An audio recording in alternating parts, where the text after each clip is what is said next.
चेंबूर घटनेचा अहवाल हा सादर झाला, पण यावरती अनेक लोकांनी आक्षेप घेतले.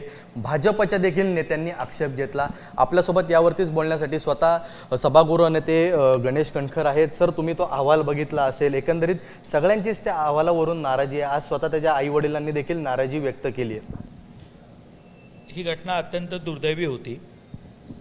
शब्दात व्यक्त करणं कठीण आहे.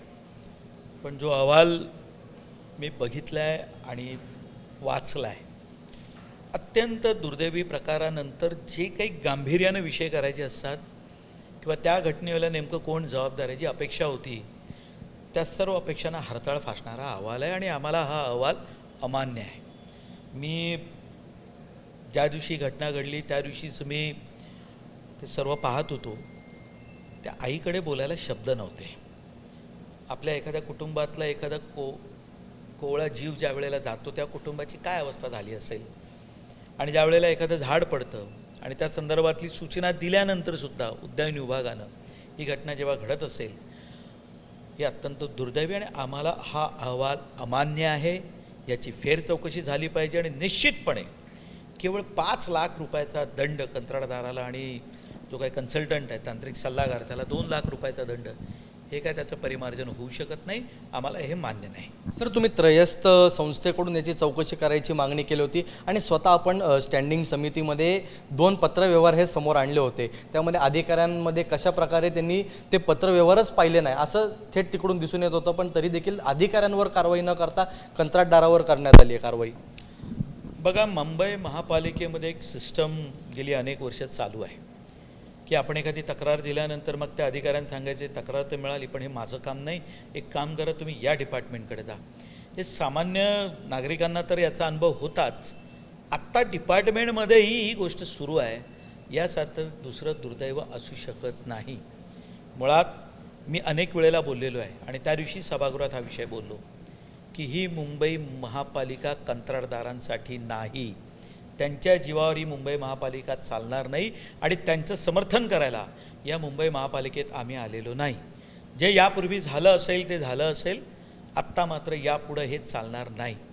जर का एखाद्या डिपार्टमेंटने दुसऱ्या डिपार्टमेंटला या संदर्भातलं पत्र दिलं होतं, सूचना दिली होती, तर यावर काय कारवाई झाली? ज्या अधिकाऱ्यांकडे हे पत्र गेलं त्या अधिकाऱ्याने याकडे लक्ष का दिलं नाही? ज्या वेळेला हे कंत्राटदार काम करत असतात त्यावेळेला अधिकाऱ्यांचं काम, हे काम ठीक चाललेलं आहे, कुठे चुकतं आहे, यात काय काळजी घ्यायला घ्यावी, एवढंच. फक्त त्याची बिलं काढणं एवढंच काम पण कणकर साहेब, तुम्ही हा विषय मांडल्यावरती त्यावेळेस अतिरिक्त आयुक्त देखील सभागृहात होते स्टँडिंगच्या. त्यांनी हा विषय गांभीर्याने घेतला. स्वतः अध्यक्ष प्रभाकर शिंदे यांनी आदेश दिले, पण तरी देखील चौकशीमध्ये मग त्यांना का दोषी धरलं नाही, कंत्राटदारालाच का धरलं, असा प्रश्न उपस्थित होतो ना. का एक सत्ताधाऱ्यांचा अंकुश नाही असं म्हणावं लागेल? बघा, सत्ताधाऱ्यांचा अंकुश नाही असं तुम्ही म्हणाल तर या मताशी मी अजिबात सहमत नाही. सत्ताधारी म्हणजे काय? जे प्रशासन करेल आणि प्रशासन जे काही टेंडर आणेल त्या होला हो करणं म्हणजे सत्ताधारी आहे का? गेल्या अनेक वर्षांमध्ये जे चाललेलं होतं याचा अर्थ हा आहे का की आम्ही सत्ताधारी झालो म्हणजे प्रशासन जे करेल, जे टेंडर येतील ते आम्ही पास करायचे आणि मुंबईकरांना हे सांगायचं होय आम्ही हे करून दाखवलं? माझ्या दृष्टीने ही मुंबईकरांची फसवणूक आहे. सत्ताधारी म्हणून या मुंबई महापालिकेत प्रशासन जे काही निर्णय घेत असतं त्यावर अंकुश ठेवणं हे आमचं काम आहे. असं आहे की विधानसभेमध्ये जी काही कार्यपद्धती आहे ती मंत्रिमंडळ ती ठरवत असते. मुंबई महापालिकेत जे निर्णय घ्यायचे असतात, जे ठराव आणायचे असतात, जे काही प्रस्ताव येतात, हे प्रशासनाकडनं आणले जातात आणि त्यावर अंकुश ठेवण्याचं काम हे सत्ताधाऱ्यांनी करायचं असतं. आम्हाला जसं हवं त्या पद्धतीने करून घ्यायचं असतं, पण प्रस्ताव आणण्याचं काम हे प्रशासन करत असतं. आणि त्यामुळं सत्ताधारी म्हणून आमची भूमिका काय? तर फक्त टेंडर पास करणं नाही आहे ना. जे चुकतं आहे ते योग्य वेळेला सांगणं हे देखील आमचं काम आहे आणि आम्ही तेच काम करतो आहे. त्यामुळे जो अहवाल आला आहे तो त्याही दिवशी आम्ही भूमिका मांडली आणि आजसुद्धा त्या भूमिकेवर आम्ही ठाम आहोत की हा अहवाल चुकीचा आहे, कोणाला तरी वाचवण्याचा प्रयत्न होतोय आणि आम्ही त्याचं समर्थन करणार नाही. जी महासभा बोलवण्यात आली होती या घटनेनंतर, त्यामध्ये तुम्ही काही कागदपत्रा सकट विरोधकांकडून जे आरोप तुमच्यावरती करण्यात येत होते तर त्याला खोडून काढलं. तर काय सांगाल, सभागृहामध्ये जे तुमचं अंतिम भाषण झालं त्यामध्ये तुम्ही अनेक भूमिका घेतल्या, पण या अहवालावरती आयुक्त तिकडे बोलवण्यात आले नाही असं देखील आता आक्षेप घेण्यात येतोय? बघा, असं आहे की त्या दिवशी मुंबई महापालिकेची विशेष सभा बोलवण्यात आली होती. विषय काय होता? तर पावसामध्ये ज्या घटना घडल्या त्या संदर्भातला होता. यापूर्वी सभागृहामध्ये पाणी पुरवठ्यावरती रात्रभर चर्चा झाली, नाले सफाईवरती रात्रीपर्यंत चर्चा झाली,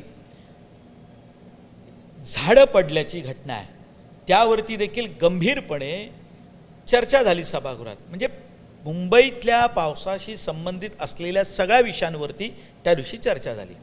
विरोधी पक्षांची मागणी होती की तुम्ही मुंबई महापालिकेची विशेष सभा बोलवा, त्यामध्ये चर्चा करा.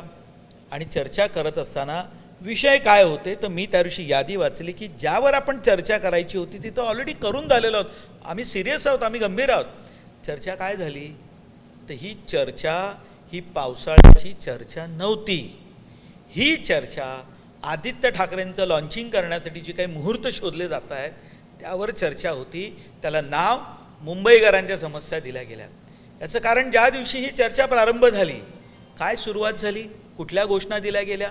आणि मी हे म्हणजे आव्हान देतो विरोधी पक्षांना, यांची भाषणं तपासून बघा, यांनी सभागृहात दिलेल्या घोषणा बघा, यांनी घातलेला गोंधळ बघा. आम्ही सभागृहामध्ये चर्चेला तयार होतो ना, म्हणून तर आम्ही प्रस्ताव मान्य केला तुमचा. आणि तुम्ही काय घोषणा देत होतात मला म्हणजे. आणि प्रत्येक वक्ता हा तुमच्या नेत्याची तुम्ही नावं घ्या आमचं म्हणणं नाही, पण लॉन्चिंग करण्यासाठी तुम्ही काय मुंबई महापालिकेचा उपयोग करणार का? म्हणजे आदित्य ठाकरेंची लॉन्चिंग करण्यासाठी ती सभा त्यांच्याकडून बोलवण्यात येत होती आणि तुम्ही ती मान्य केली. बघा असं आहे, त्यांनी नाव दिलं होतं आम्हाला मुंबईच्या विषयांवरती चर्चा घडवायची आहे. म्हणून मी त्या दिवशी माझ्या अंतिम भाषणामध्ये ही स्पष्ट केलं की यापूर्वी आपण ही चर्चा केली, या उपाययोजना केल्या. नालेसफाईचे आम्ही 5 वेळा संपूर्ण मुंबई शहरात दौरे केले, कुठे काय चुकलं ते सांगितलं, आकडेवारी सहित आम्ही चर्चा केली. का नाही विरोधी पक्षांनी याची चर्चा केली? मग त्यावेळेला का नाही चर्चा केली? म्हणजे विरोधी पक्षनेत्यांचं भाषण आहे यूट्यूबवरती, आपण जाऊन बघा त्या सभागृहात काय बोलल्या, त्यांचं काय भाषण होतं, त्या कुठल्या विषयावर गेल्या होत्या. आपले नेते तिथे बसलेले आहेत, त्या नेत्यांचं 10 वेळा नाव घेणं त्यांना बरं वाटेल, त्यांनी मुंबईला हे सुचवलं म्हणून केलं. अरे यासाठी तुम्ही मुंबई महापालिकेचा वापर करणार का? माझं म्हणणं आहे मुंबई महापालिका या मुंबई शहरातल्या 1.5 कोटी नागरिकांची काळजी घेण्यासाठी आहे. आपण त्यावर चर्चा केली पाहिजे. तुम्ही त्या दिवशी सभागृहात घोषणा दिल्यात राम मंदिराच्या विषयावरून. राम मंदिराचा विषय काढण्याची आत्ता तुमच्याकडे पात्रता आणि तुमचं काय म्हणजे तुमच्याकडे काय नैतिकता राहिलेली आहे?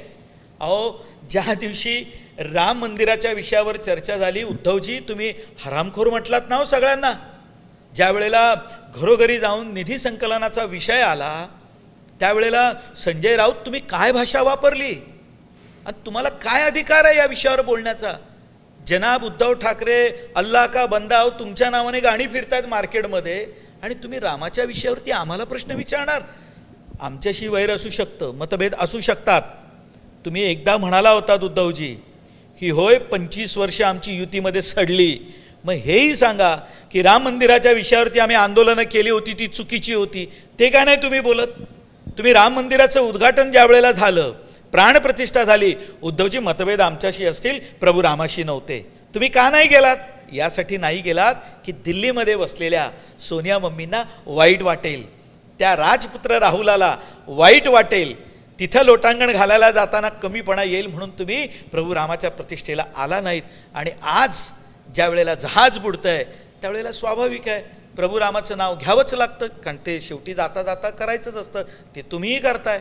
त्यामुळे राजकारण आणि नैतिकता आणि प्रभू रामाचा विषय यांची सांगड घालणं योग्य नाही. सभागृहात तुम्ही त्या दिवशी हाच गोंधळ घालण्याच्या प्रयत्नाने आला होतात आणि लॉन्चिंग कोणाचं करायचं होतं तर आदित्य ठाकरेंचं करायचं होतं. मुंबईकरांच्या विषयावर चर्चा करत असताना शुद्ध हेतूने चर्चा करा, एवढंच माझं सांगणं आहे. एक शेवटचा प्रश्न, महासभा झाली, अहवाल आला, पण आता त्या विहान श्रीवास्तव या 11 वर्षाच्या मुलाला न्याय कधी मिळणार असा प्रश्न आता मुंबईकर विचारतात. नक्की त्याला न्याय मिळाला पाहिजे आणि ही जबाबदारी आमची देखील आहे. होय, सत्ताधारी म्हणून आम्हाला जर का बहुमतानं तुम्ही इथे पाठवलं असेल तर जी घटना घडली, जी चुकीची घटना घडली त्या घटनेमधल्या दोषींवरती कडक कारवाई करणं आणि ही घटना मुंबई शहरात पुन्हा होऊ नये यासाठी जे काही करावं लागेल ती खऱ्या अर्थानं श्रद्धांजली ठरेल. हे एका घराच्या बाबतीत घडलं असेल, हे ज्या घरावरती हे घडलं आहे त्याची मुंबई शहरात पुनरावृत्ती होऊ नये हे करण्याचं काम आम्ही करू. एक शेवटचा प्रश्न, या अहवालासंदर्भात तुम्ही मुख्यमंत्री यांच्याकडे धाव घेणार आहात, मुख्यमंत्र्यांना हा सगळा विषय समजून सांगणार आहे? नक्की. जे चुकीचं होतं आहे ते आमच्या नेत्यांपर्यंत पोचवणं, ज्यांच्या नेतृत्वाखाली हे सर्व मुंबईचा कारभार आम्ही करण्याचा प्रयत्न करू आहे, त्यांचं जे विजन आहे या मुंबई शहराच्या विकासाचं, नक्कीच आम्ही महापौर असेल, मी असेल, स्थायी समितीचे अध्यक्ष असतील, उपमहापौर असतील, जे जे आमचे जबाबदार, आम्ही सर्वच हा विषय त्यांच्यापर्यंत घेऊन जाऊ आणि हे आम्हाला अमान्य आहे हे आम्ही नक्की सांगू. धन्यवाद सर. हे होते आपल्यासोबत सभागृह नेते गणेश खंडकर, ज्यांनी भूमिका मांडली आहे की आम्हाला सर्वांनाच हा अहवाल अमान्य आहे आणि आम्ही या संदर्भात मुख्यमंत्री यांच्या देखील कडे जाऊ आणि लवकरात लवकर हा विषय कसा मार्गी लागेल आणि त्या 11 वर्षाच्या विहान श्रीवास्तवला कशा प्रकारे न्याय मिळेल याचा देखील आम्ही पाठपुरावा करू. कॅमेरामन सचिन शिंदेसह ईशान देशमुख, ABP माझा, मुंबई.